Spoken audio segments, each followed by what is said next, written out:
Comrade Sitaram Yechury గారి సంతాప సభ, అమరవీరుల స్ఫూర్తి సభకు అధ్యక్షత వహిస్తున్నటువంటి ఎస్ఎఫ్ఐ రాష్ట్ర అధ్యక్షులు కామ్రేడ్ మూర్తి, వేదిక మీద ఉన్నటువంటి పెద్దలు, గౌరవనీయులు, Osmania university retired professor Nageshwar sir,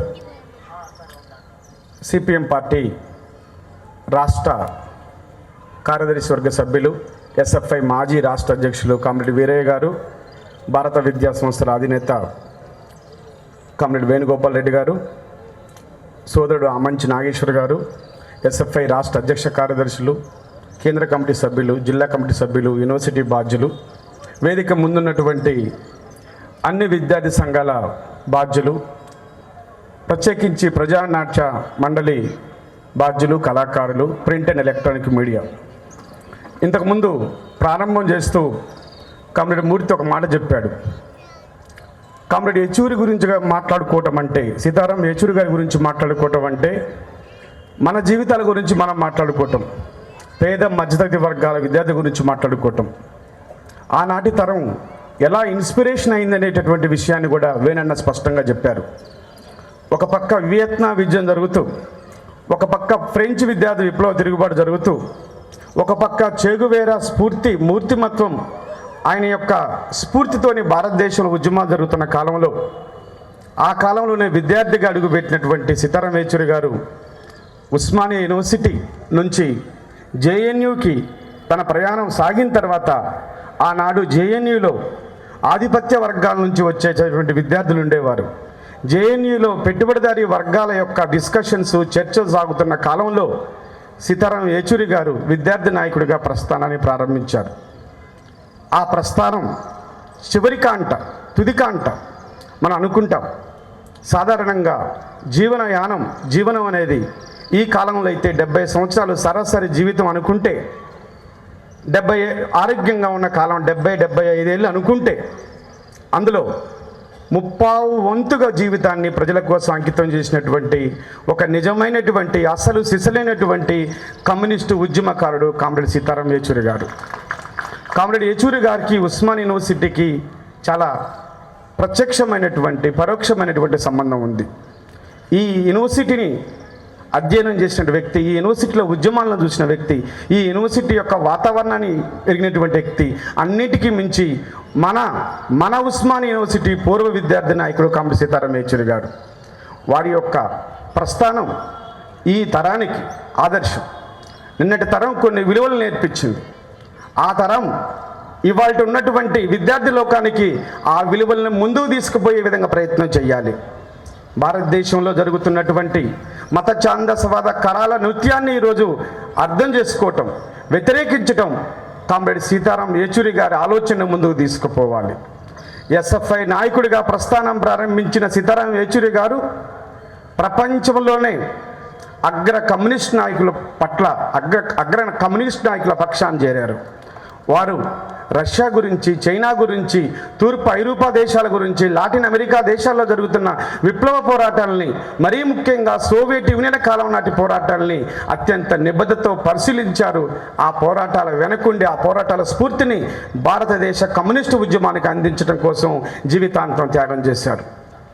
వారు స్వతహాగా ఉన్నత వర్గంలో పుట్టినప్పటికీ, అన్ని రకాల సౌకర్యాలు ఉండేటటువంటి అవకాశం ఉన్నప్పటికీ, అందుకునే అవకాశం ఉన్నప్పటికీ, ఈ దేశ విముక్తి కోసం, ఈ దేశం ఉన్నటువంటి పీడిత ప్రజల విముక్తి కోసం, పెట్టుబడిదారీ విధానానికి వ్యతిరేకంగా తన జీవితాన్ని పేద ప్రజల కోసం అంకితం చేసి 4.5 దశాబ్దాలకు పైగా భారతదేశంలో ఒక ఆల్టర్నేటివ్ పాలిటిక్స్ నడపడం కోసం, ప్రత్యామ్నాయమైన రాజకీయ సిద్ధాంతం నడపడం కోసం వారు నిలబడ్డారు. కాబట్టి ఇవాళ భారత వామపక్ష విప్లవ ఉద్యమాల్లో కామ్రేడ్ సీతారాం గారి ఏచూరి గురించి మాట్లాడాల్సిన ఒక అనివార్యత, చారిత్రక సందర్భం ఉంది.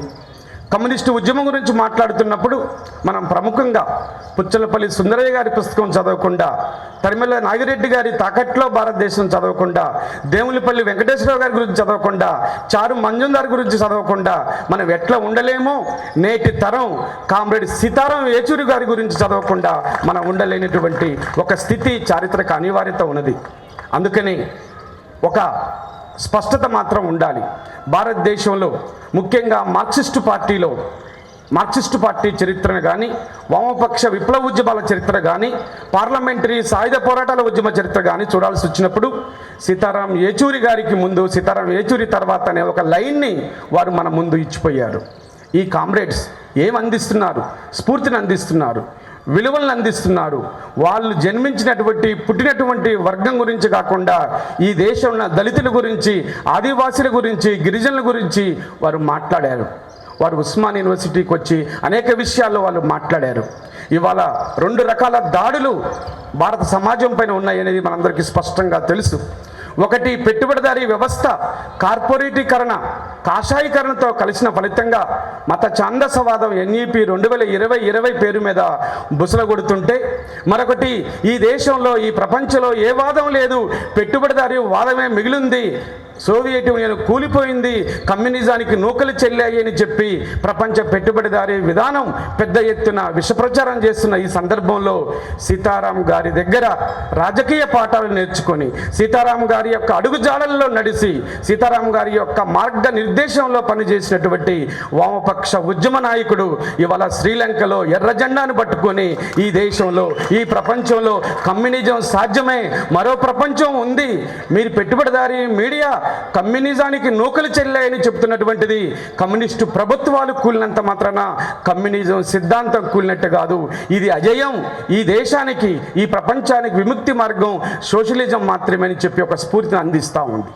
మాలాంటి వాళ్ళు మాట్లాడుతున్నప్పుడు, SFI విద్యార్థి సంఘ నాయకులు మాట్లాడుతున్నప్పుడు, వామపక్ష విద్యార్థి సంఘాలు మాట్లాడుతున్నప్పుడు ఏదో ఒక నిర్లిప్తత, నిస్సత్తువ వచ్చేది.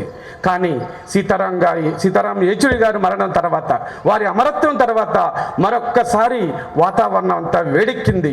మరీ ముఖ్యంగా వామపక్ష విద్యార్థుల్లో, వామపక్ష భావజాలం ఉన్నటువంటి సంస్థల్లో ఒక రకమైన స్ఫూర్తిని ఈరోజు పొందుతూ ఉన్నాం. శ్రీలంక నుంచి వచ్చినటువంటి వామపక్ష గాలులు భారతదేశాన్ని తాకాయి. రేపో మాపో భారతదేశం మన ఆల్టర్నేటివ్ కాబోతున్నాం అనేది కూడా మనం గుర్తించాలి. మన నిర్జీవంగా, నిర్లిప్తంగా, ఆర్ద్రత లేకుండా ఇక ఏమీ కాదు, ఇదంతా కార్పొరేటీకరణ, కాషాయీకరణ, ఇక్కడ మన భావజాలం లేదు అనుకోవటం తప్పు.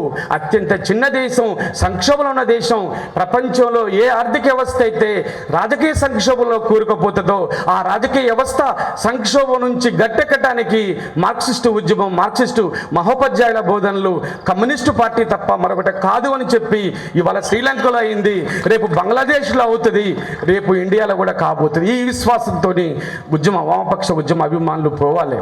అందుకని మనం సీతారాం యేచూరి గారి స్ఫూర్తి సభను, వారి యొక్క అమరత్వాన్ని, వారి యొక్క సంతాప సభను స్ఫూర్తి సభగా నిర్వహించుకోవాలి. ఇవాళ హైందవ మతోన్మాదం కళా నృత్యం చేస్తున్న ఈవేళ, మన మెదళ్ళన్నీ కట్టిపడేస్తున్న ఈవేళ వామపక్ష ఉద్యమం బలమైన ఉద్యమంగా తయారు కావాలి.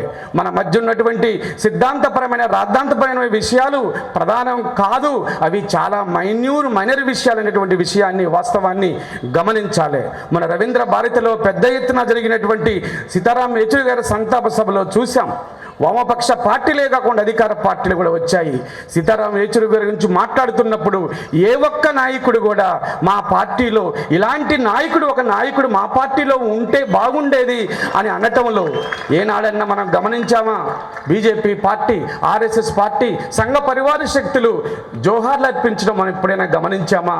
అది చాలా రేరుగా మాత్రమే భారతదేశ చరిత్రలో కొనసాగింది. అది సీతారాం యేచూరి గారి విషయంలో నిజమైంది. అంటే ఒక జీవితాన్ని నిజంగా అంకితం చేసినప్పుడు, సిద్ధాంతానికి అంకితం చేసినప్పుడు, వామపక్ష భావజాలాన్ని అణువణువున నింపుకున్నప్పుడు, ఆదివాసీలను ప్రేమించినప్పుడు, దళితులను ప్రేమించినప్పుడు, గిరిజనులను ప్రేమించినప్పుడు సమాజక మార్పు సాధ్యమవుతుందని చెప్పి బలంగా నమ్మినప్పుడు ఖచ్చితంగా ఒక మనిషి ఉత్తమ కమ్యూనిస్టుగా మారుతాడు. ఈ తరానికి, మాకు, మీకు, మనందరికీ స్ఫూర్తి సీతారాం యేచూరి గారు. ఆనాడు అసెంబ్లీ కౌన్సిల్లో ఎమ్మెల్సీ నాగేశ్వర్ సార్ మాట్లాడుతున్నప్పుడు అనుకునే వాళ్ళం మేము, ఒక్క ఎమ్మెల్సీ నాగేశ్వర్ ఉంటే ఈ విధంగా ప్రొఫెసర్ నాగేశ్వర్ గడగడలాడిపిస్తున్నాడు, ఒక 10 మంది ఎమ్మెల్సీలు మనకి ఉండి ఉంటే, ఒక 20 మంది ఎమ్మెల్యేలు మనకి ఉండి ఉంటే, ఒక 40 మంది ఎంపీలు మనకు ఉండి ఉంటే ఈ దేశం ఎప్పుడో ఎర్రమయం చేయగలుగుతాం. ఆ చేసే రోజులు ముందుకు వస్తాయి. అందుకని ఇక్కడ కూర్చున్న ఉస్మాన్ యూనివర్సిటీ విద్యార్థులు ఆలోచించాలి. ఈ మైదానం విప్లవ భావాలకు పుట్టినటువంటి మైదానం. ఉస్మాన్ యూనివర్సిటీ అంటేనే ఉద్యమాల గడ్డ, విప్లవాల గడ్డ.